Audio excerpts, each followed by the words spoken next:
తెలంగాణ రాజకీయాల్లో టీఆర్ఎస్ అధ్యక్షురాలు కవిత వ్యవహారం ఇప్పుడు ఆసక్తికరంగా మారిపోయింది. చెన్నై జ్యోతిష్యుడు వెట్రివేల్ రాధన్తో భేటీ అవ్వడం ఇప్పుడు రాజకీయ వర్గాల్లో చర్చనీయాంశంగా మారింది.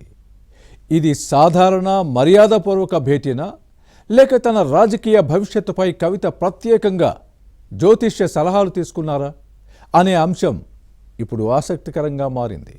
ముఖ్యంగా తమిళనాడులో హీరో విజయ్ రాజకీయ ప్రయాణానికి వెట్రివేల్ జ్యోతిష్య సలహాలిచ్చి సక్సెస్ అయ్యారనే ప్రచారం జరుగుతోంది. దీంతో ఇప్పుడు కవితను రాధన్ కలవడంపై రకరకాల చర్చలు సాగుతున్నాయి. ఈ ఇద్దరి భేటీపై ఇన్సైడ్ స్టోరీ. వచ్చే ఎన్నికల్లో గెలిచి రాష్ట్ర పాలనా పగ్గాలు చేపట్టాలని తెలంగాణ రక్షణ సేన అధ్యక్షురాలు కవిత భావిస్తున్నారు. ఈ క్రమంలోనే ప్రజలతో పాటు గ్రహ జాతక బలాలపై దృష్టి పెట్టారు. ఇప్పటికే తన ఇంటికి వాస్తు మార్పు చేసిన ఈ నేత రాజకీయాల్లో సరైన సమయం కోసం ఎదురు చూస్తున్నారు. తన తదుపరి అడుగు ఎప్పుడు వేయాలి, ఏ అంశాన్ని ముందుకు తీసుకెళ్లాలి, ఎలాంటి నిర్ణయం తనకు కలిసొస్తుంది అనే విషయాలపై జ్యోతిష్య సలహాలు తీసుకుంటున్నారన్న చర్చ సాగుతోంది. కవిత తండ్రి బీఆర్ఎస్ అధినేత కేసీఆర్ కు జ్యోతిష్యం, ముహూర్తాలు, పూజలు, హోమాలను నమ్ముతారు. కీలక కార్యక్రమాలకు ముహూర్తాలు చూసుకోవటం నుంచి రాజకీయ నిర్ణయాల వరకు జ్యోతిష్యుల సలహాలను తీసుకుంటారు. ఇప్పుడు కవిత కూడా తండ్రి బాటలోనే నడుస్తున్నారు. అదే నమ్మకంతో రాజకీయ ప్రయాణానికి అనుకూలమైన సమయం, ముహూర్తం, గ్రహస్థితిని తెలుసుకునే ప్రయత్నం చేస్తున్నారు.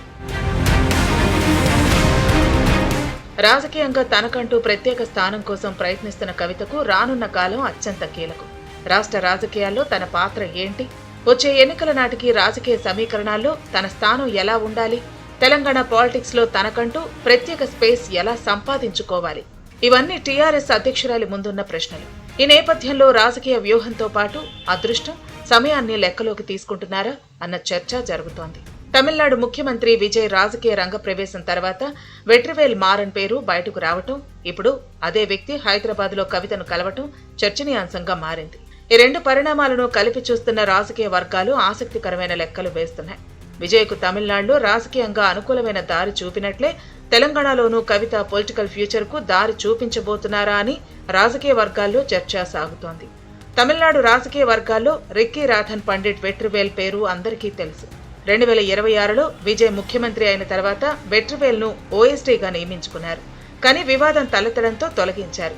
అందుకే వెట్రివేల్ పేరు ఇప్పుడు కేవలం జ్యోతిష్య రంగానికే పరిమితం కాకుండా విజయ్ రాజకీయ ప్రయాణంతో ముడిపడిన వ్యక్తిగా చర్చ సాగుతోంది. మరోవైపు రాజకీయ నాయకులు జ్యోతిష్యులను కలవటం కొత్త విషయం కాదు. కానీ ప్రస్తుతం ఉన్న పరిస్థితుల్లో కవిత ప్రముఖ జ్యోతిష్యుడిని తన ఇంటికి పిలిపించుకుని చర్చించడం ఆసక్తికరంగా మారింది. తన రాజకీయ జీవితంలో కొత్త మలుపు ఎక్కడి నుంచి రావాలి, ఎప్పుడు రావాలి, ఏ నిర్ణయం తనకు కలిసొస్తుంది అనే విషయాల్లో క్లారిటీ కోసం కవిత వెట్రివేల్ రాధన్తో భేటీ అయ్యారని సమాచారం.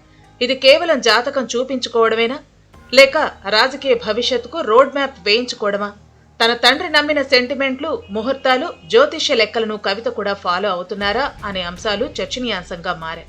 ఒకవేళ వెట్రివేల్ సూచనలు తీసుకుంటే అవి కవిత తదుపరి రాజకీయ అడుగుల్లో ఎంతవరకు ప్రభావం చూపుతాయి? ఈ అంశం ఇప్పుడు తెలంగాణ రాజకీయ వర్గాల్లో ఆసక్తికరమైన చర్చగా మారింది. రాజకీయాల్లో కవిత లక్ మారబోతోందా, లేక లక్ మార్చుకునేందుకు ముందుగా లెక్కలు వేసుకుంటున్నారా? వెట్రివేల్ భేటీ వెనుక అసలు ముహూర్తం ఏంటన్నది మాత్రం రాబోయే రోజుల్లోనే తేలాల్సి ఉంది. ఎవరి నమ్మకాలు వారివి. కానీ రాజకీయ నేతలు జాతక చక్రాన్ని ఎక్కువగా విశ్వసిస్తున్నారు. ప్రజాక్షేత్రంలో బలం ఎంత ఉందన్న విషయాన్ని అంచనా వేయకుండా జ్యోతిష్యులను నమ్ముకుంటే అధికారంలోకి వస్తామనే భ్రమంలో ఉన్నారనే వ్యాఖ్యలు వినిపిస్తున్నాయి. రాజకీయాల్లో కష్టం లేకుండా విజయం ఉండదు. కేవలం ఉంగరాలు మార్చితే కుర్చీలు మారవు. పురోహితుడిని నమ్మితే పవర్లోకి వస్తారా అని ప్రశ్నించేవారు లేకపోలేదు. మంత్రాలకు చింతకాయలు రాలవు. కృషి, ప్రయత్నం, శ్రమ ఉండాలి. ప్రజలు ఆదరించాలి. ప్రజాస్వామ్యంలో ప్రజలే దేవుళ్ళు. సమస్యలపై పోరాడాల్సిన నేతలు జ్యోతిష్యాన్ని నమ్ముకుంటున్నారనే మాట వినిపిస్తోంది. ఓటర్ల నాడిని పసిగట్టకుండా గ్రహాల గతులను లెక్కపెడుతూ అధికారంపై ఆశలు పెట్టుకుంటే కష్టమనేవారు లేకపోలేదు. తమిళనాడు ముఖ్యమంత్రి విజయ్కు సినీ గ్లామర్ కలిసి వచ్చింది. మరి కవిత విషయంలో ఏ అంశం అనుకూలంగా మారుతుందో, ఏం జరుగుతుందో చూడాలి.